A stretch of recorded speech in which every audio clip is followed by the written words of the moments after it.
पहले हम फॉर्मूलाज की बात करेंगे, ठीक है। तो स्क्रीन पे आपको मैंने एक ट्राइंगल बना के दिया है। बेसिकली यहाँ पर दो ट्राइंगल है, एक ट्राइंगल 1 और एक ट्राइंगल 2, ठीक है। ट्राइंगल 1 ये पूरा का पूरा जो एबीसी ट्राइंगल है पूरा का पूरा, उसे मैं ट्राइंगल 1 का नाम दे देता हूँ, ABC, ठीक है, बड़ा वाला। ट्राइंगल 2 जो है वो ये छोटा वाला ट्राइंगल ADE वाला, ठीक है। ट्राइंगल AD और E, ओके। अब देखो, सबसे पहले जब हमें ये लिखना होता है ना कॉन्ग्रुएंसी, कि भाई कौन कौन सी साइड एक दूसरे के कॉन्ग्रुएंट है, तो वो लिखने के लिए सबसे पहले हमें पता लगाना पड़ता है। जैसे कि ये जो साइन है स्नेक जैसा, इसे कॉन्ग्रुएंसी का साइन कहते हैं, ठीक है। तो कॉन्ग्रुएंसी का साइन कैसे बनता है, सारे के सारे एंगल सबसे पहले मेजर करो। दो ट्राइंगल है, ये वाले ट्राइंगल का नाम ABC, ये वाले ट्राइंगल का नाम ADE, दोनों में ट्राइंगल AA कॉमन है, यानी कि वो इक्वल हो गया, ठीक है। ट्राइंगल एंगल A इक्वल हो गया।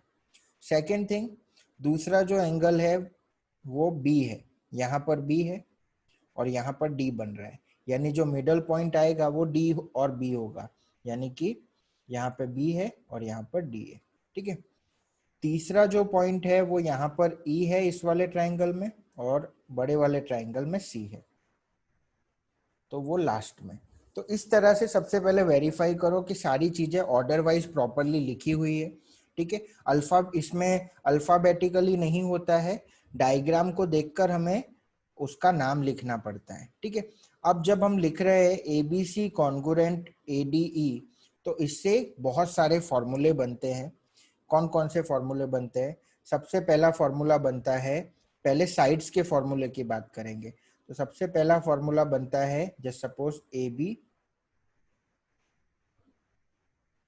अपॉन, इस वाले ट्राइंगल का आप पहली साइड ले रहे हो तो इस वाले के भी पहले दो साइड्स को आप नीचे ले लो, AD, ठीक है, इक्वल्स टू, अगर इसमें आप फर्स्ट और थर्ड साइड ले रहे हो AC, तो इसमें भी आपको फर्स्ट और थर्ड साइड लेने की, AE, ठीक है।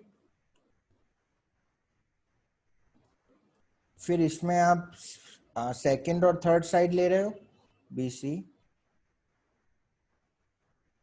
तो इसमें भी आपको सेकंड और थर्ड साइड लेने की DE, ठीक है। लिखते वक्त ये भी याद रखना है कि अगर आपने हर बार ट्राइंगल 1 की साइड्स ऊपर लिखी है तो हर बार वही ऊपर होनी चाहिए। फॉर एग्जांपल ये ट्राइंगल 1 है, हर बार न्यूमरेटर में आप ट्राइंगल 1 की ही वैल्यू पुट कर रहे हो तो वो ऊपर आएगा हर बार, ठीक है। और ट्राइंगल 2 की वैल्यूज हर बार आपने नीचे पुट की है तो वो नीचे ही आना चाहिए। अब ये तीन फॉर्मूलेज आपके बने, AB upon AD equals to AC upon AE equals to BC upon DE। तो सम के हिसाब से आपको कोई भी फॉर्मूला इनमें से यूज कर लेना है। सेकेंड थिंग, एक और फॉर्मूला इसमें आ सकता है पूरे के पूरे पैरामीटर का, ठीक है। पूरा का पूरा पैरामीटर, यानी हो सकता है आपको किस ट्राइंगल की कोई भी साइड ना दी हो बट पैरामीटर दिया हो। पैरामीटर का मतलब क्या होता है? सम ऑफ ऑल साइड्स, ठीक है। For example sum of all sides आपको दिया है पैरामीटर, तो उसको आप कैसे लिखोगे? ABC अपॉन ADE, तो ये एक चौथा फॉर्मूला भी बन जाता है, ठीक है। तो इस हिसाब से चार फॉर्मूले बन जाते हैं। एक बार फिर से मैं इनको अच्छी तरह लिखूंगा सारे के सारे फॉर्मूलाज को, ठीक है, सब कुछ रफ करके।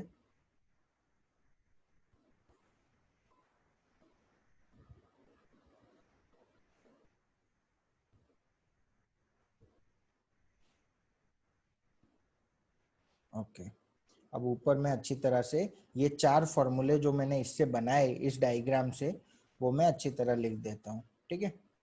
पहला फॉर्मूला हो जाएगा parameter, parameter of ABC upon parameter of ADE equals to A B, ऊपर हमेशा ट्राइंगल 1 की साइड्स लिखोगे और नीचे हमेशा ट्राइंगल 2 की साइड्स ए डी।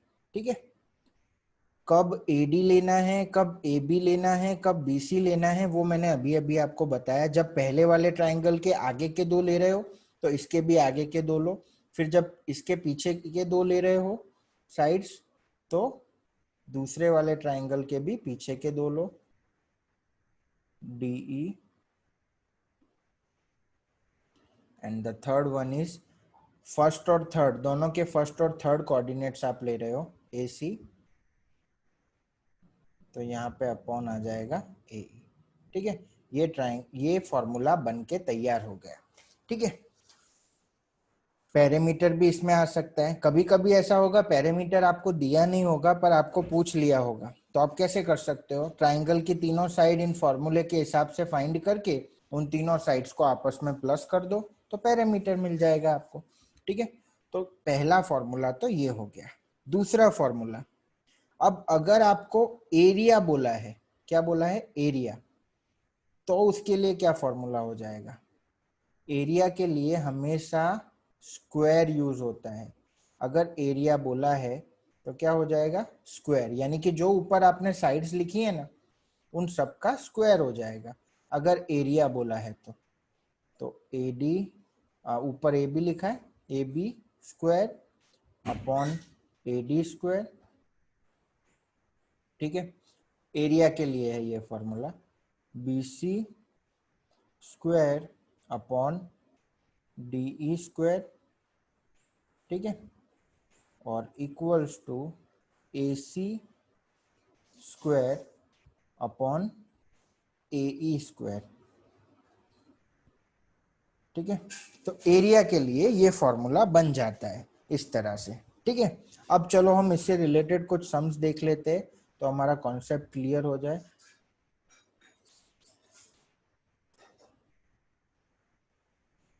ये रहा हमारी स्क्रीन पे पहला सवाल।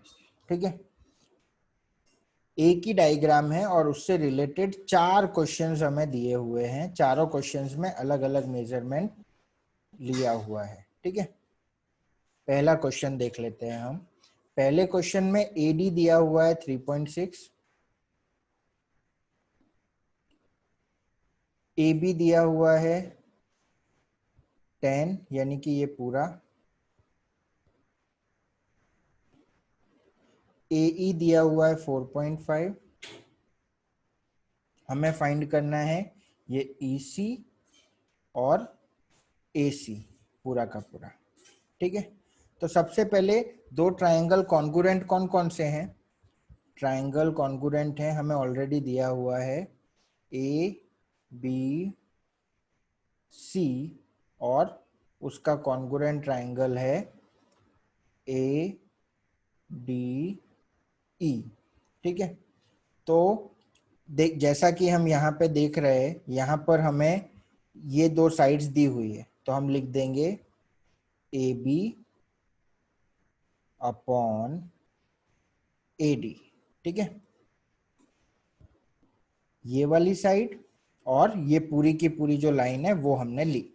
ठीक है, अब इस तरफ भी हम क्या करेंगे, ऊपर हमने क्या रखा, न्यूमरेटर में ये पूरी की पूरी लाइन रखी, तो यहाँ पर भी हम ये पूरी की पूरी लाइन रखेंगे, इज इक्वल टू लिखेंगे AC अपॉन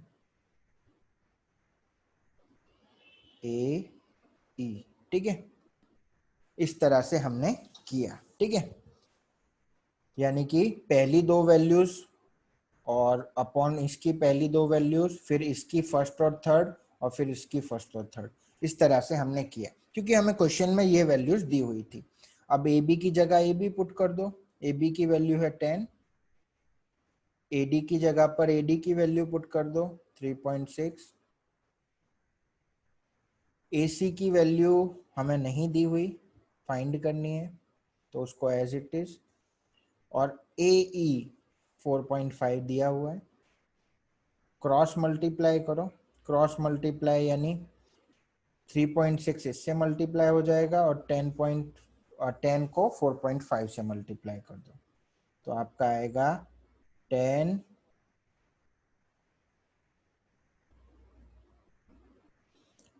मैं नीचे लिख देता हूँ अच्छी तरह से। आपका इस तरह आएगा 10 multiply 4.5 is equal to 3.6 multiply AC। ठीक है, इस तरह से आएगा। फिर क्या करना है आपको, 3.6 को उधर डिवाइड में भेज देना है। जो यहाँ पर मल्टीप्लाई में है ये 3.6, वो वहां पर डिवाइड में चला जाएगा। इस तरह से आपको आसानी से AC की वैल्यू मिल जाएगी। AC इक्वल्स टू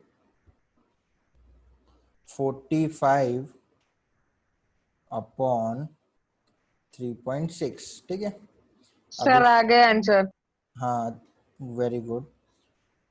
4.5 45 है, अभी नीचे 3.6 लिखा हुआ है, तो आप क्या कर सकते हो, उसका पॉइंट भी निकाल सकते हो। यहाँ पे ऊपर 10 लगा सकते हो उसका पॉइंट निकालने के लिए।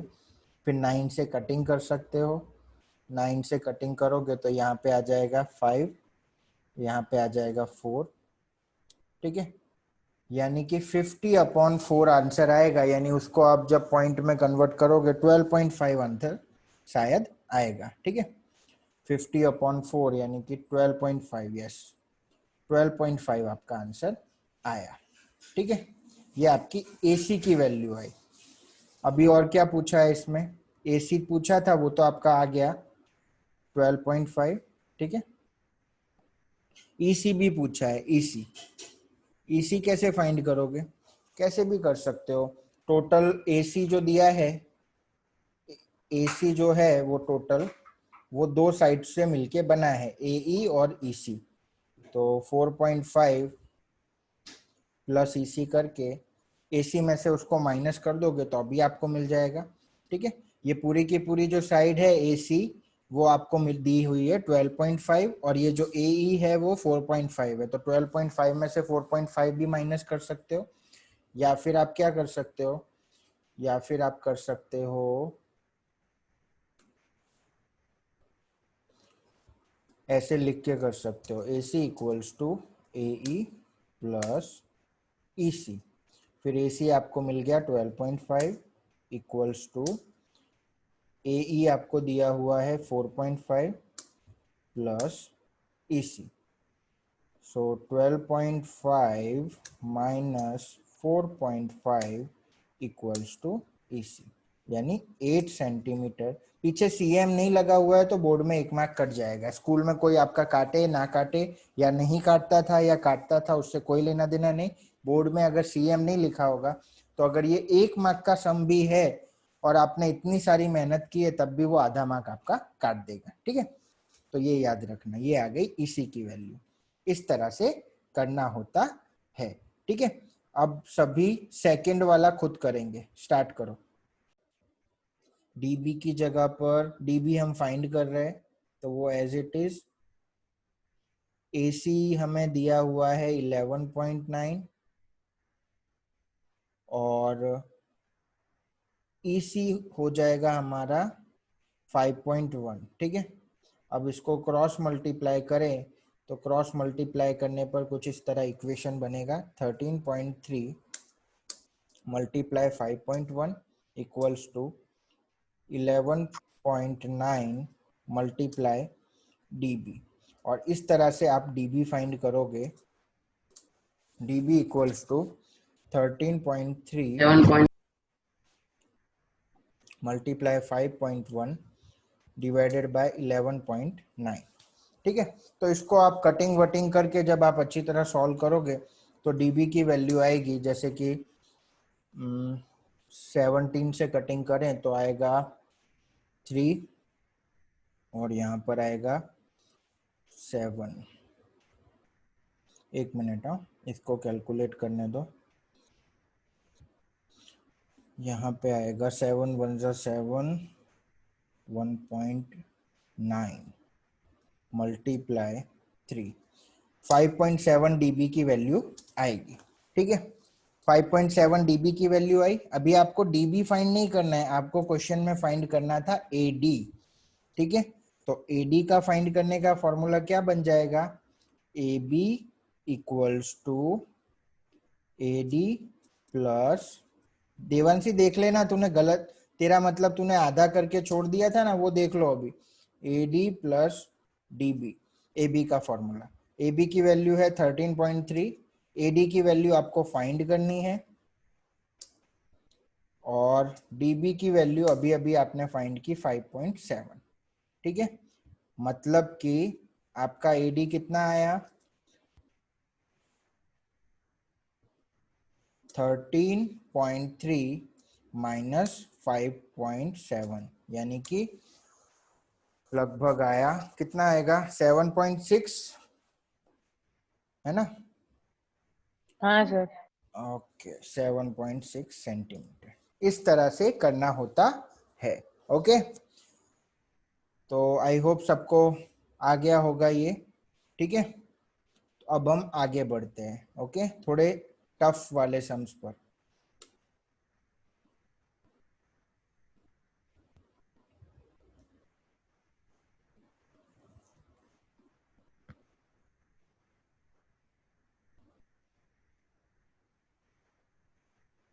ये रहा सेकंड क्वेश्चन, स्क्रीन पे देखो सभी लोग। अब ऐसे क्वेश्चंस एग्जाम में ज्यादा आते हैं इस चैप्टर में से।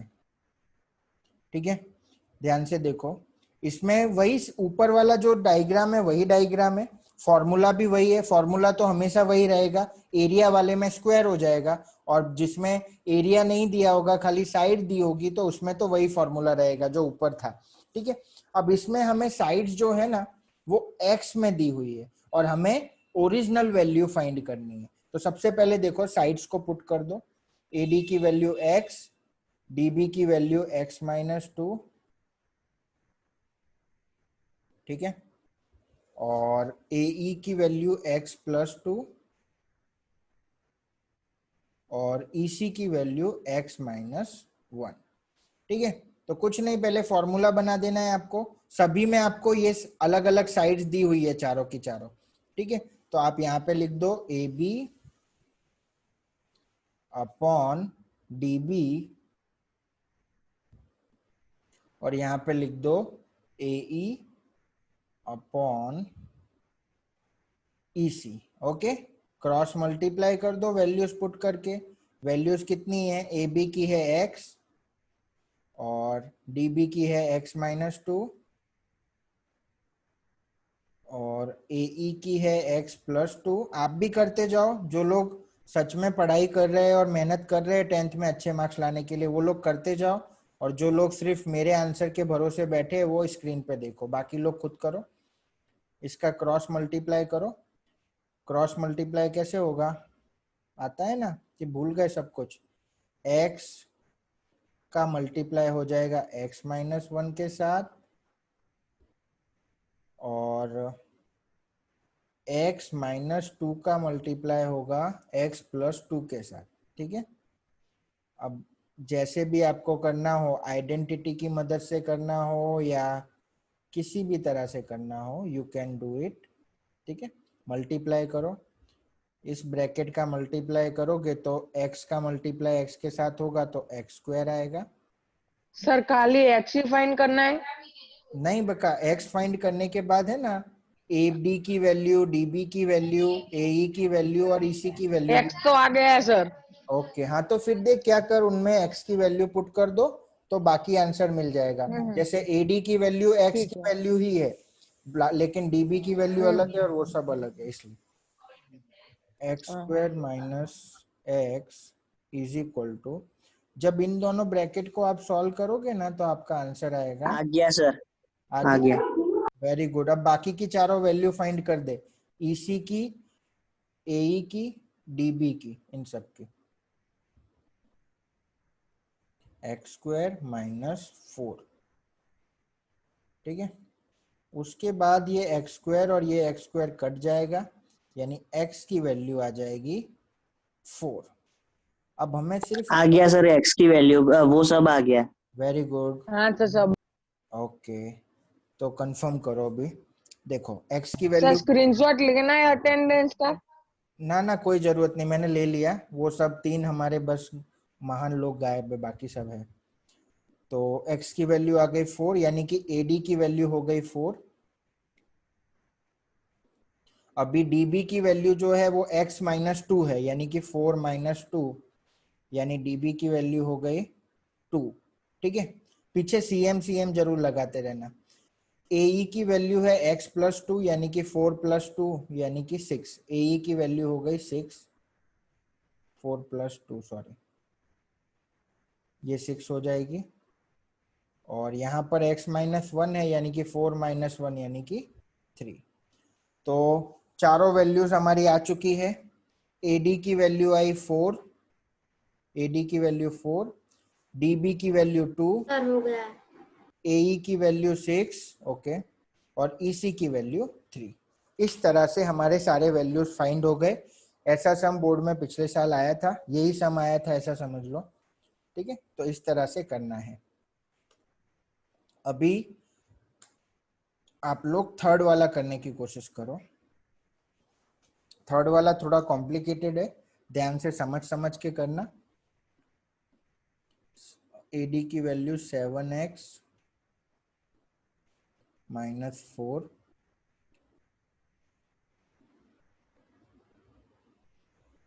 AE की वैल्यू है 5x माइनस 2,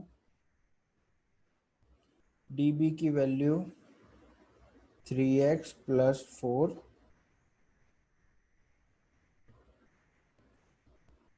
और EC की वैल्यू है 3x। ठीक है, तो वही फॉर्मूला डाल दो अपना, AD अपॉन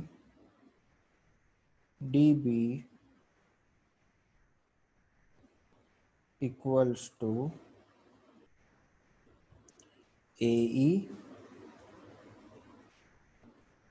अपॉन EC। ठीक है, फिर बस वही वैल्यूज पुट कर दो और क्रॉस मल्टीप्लाई कर दो।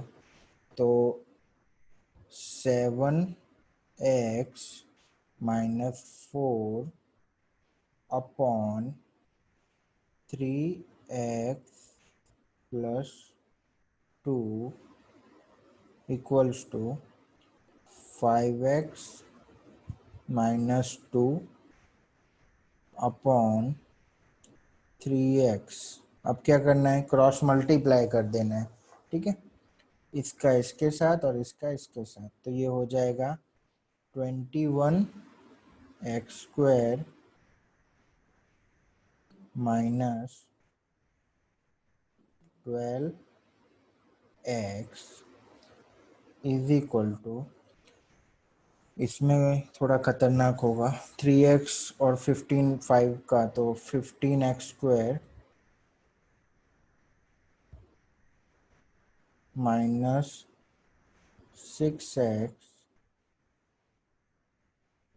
माइनस प्लस 20x, और लास्ट में आएगा -8। अरे रे, इरेजर से इरेज करना पड़ेगा।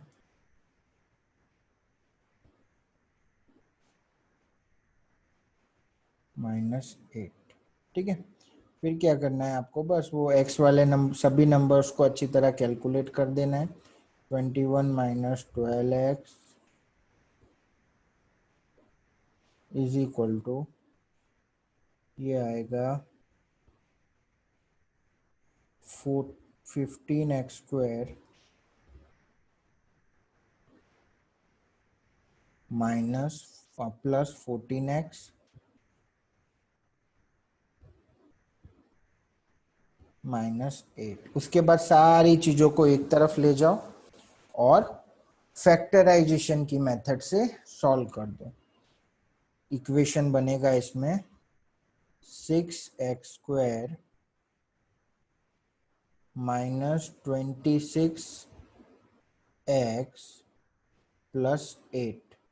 ठीक है, ये होगा। अब इसको क्या करना पड़ेगा, आपको फैक्टराइजेशन करना पड़ेगा।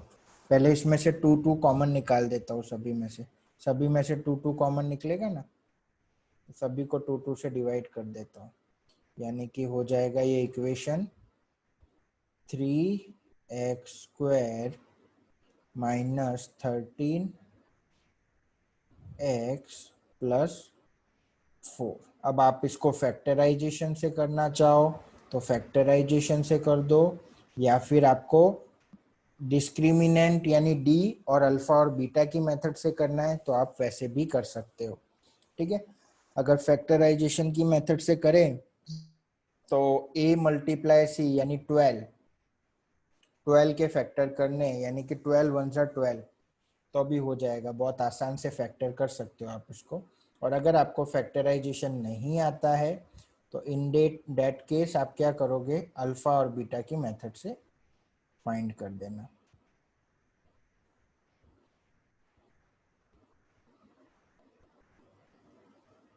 ठीक है, मैं फैक्टराइजेशन की मेथड से कर रहा हूँ, तो इन दोनों में से कॉमन और इन दोनों में से कॉमन निकालना है। कॉमन निकालेंगे तो कितना आएगा, 3, यहाँ पे बचेगा x माइनस 4 प्लस 1 कॉमन, तो x माइनस 4 ये कॉमन निकलेगा।